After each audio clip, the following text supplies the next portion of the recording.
And all vulnerability impacts can be categorized as either the confidentiality or the integrity impact on the data. Was the data disclosed or did we modify the data?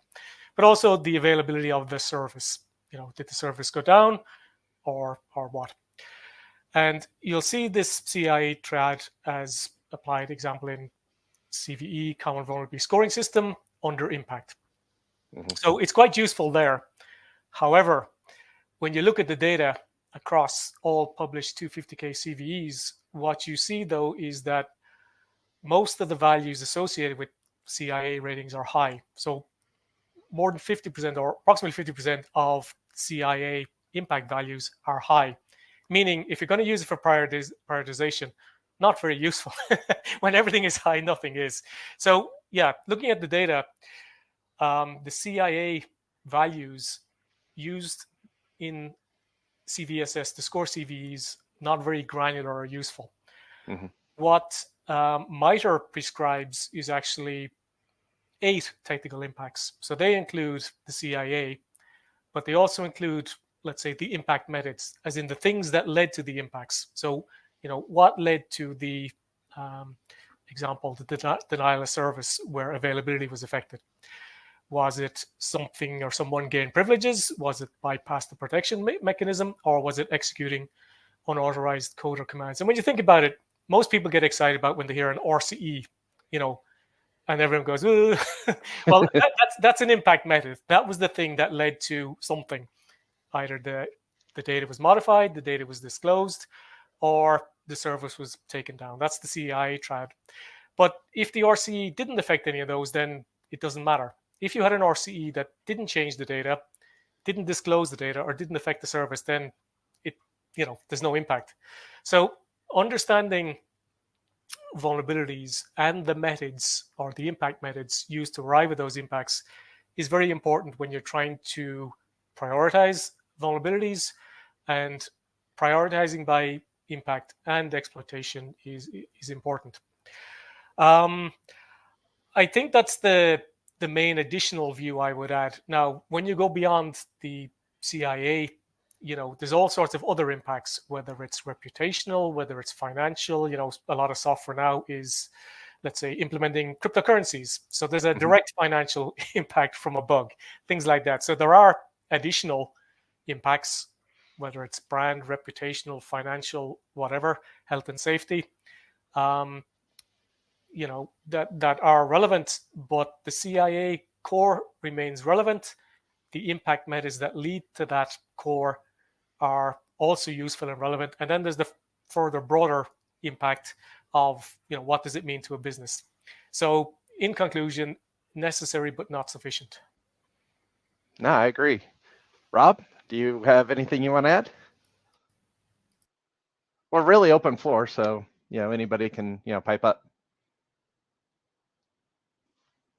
I'm happy to jump in too, just to provide a little bit of context as well, right? Like when you think about the origin of the CIA Triad, this was like I think the earliest that something like alluded to this was in the late 70s. So when you think about how drastically the landscape that we're working in has shifted since then, it makes sense that this isn't something that can be entirely comprehensive and cover all of the bases for the applications that we're working with nowadays. It's just not, nobody had that foresight, right? Nobody knew what was coming. And if you did, then, I don't know, talk to me later. I don't know, message me about what you got going on, because I need to know what stocks you're buying.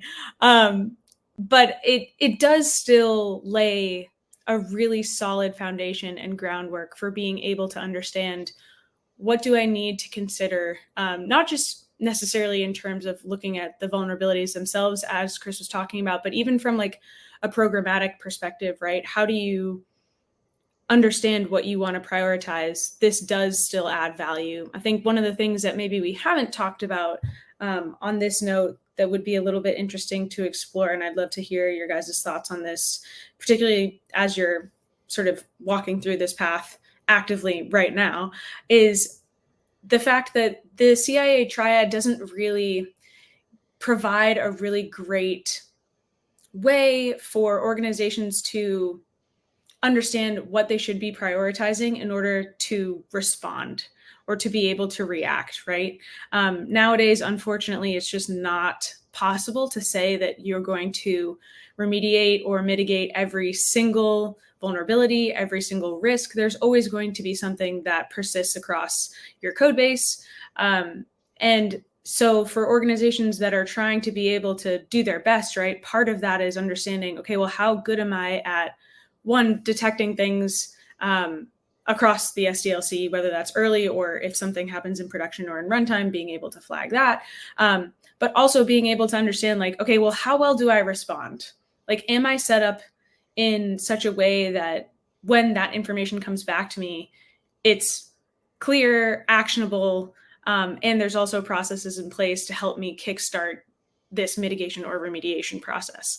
And I don't know that that's something that's super clear just looking at this. Now, this framework sort of lay the groundwork for other frameworks that we can talk a little bit more about in depth, but I'd love to get your guys' thoughts on that. If anybody wants to reflect a little bit more on like how the view of being able to prioritize your ability to respond has shifted since we've seen frameworks like this originate. Yeah, I'd love to comment on that, having led the risk-based prioritization guide with some of the thought leaders. But to save people reading it, it's freely available online, is net, if you focus on exploitation aspects, then less than 10% of CVEs are actually exploited. You get a lot bigger bang for your buck, is in much better prioritization by focusing on the ones that are exploited, and then in addition, the impact. So, and then the things I talked about here about refining impact allows you further refinement, but I would start with the threat aspect and the exploitation for sure. Much bigger bang for your buck for prioritization. Yeah, I finally found my unmute button, so thanks me demonstrating that you can still be a noob after 3 decades in IT.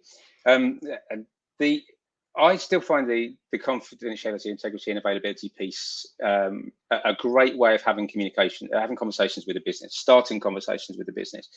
There is not to sound too kind of woolly about it, but there's real power in 3.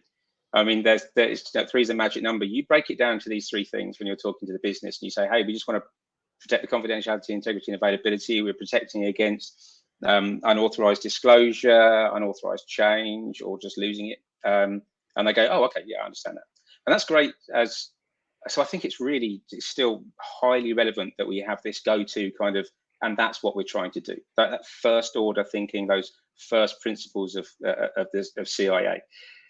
I think where we then fall down a little bit in the communication is the business, their second order thinking for as us as security people, as cybersecurity or information security people, we're thinking about those first order goals of confidentiality, integrity, and availability. Their business is thinking, okay, yeah, great, but what's the second order? What's the impact on me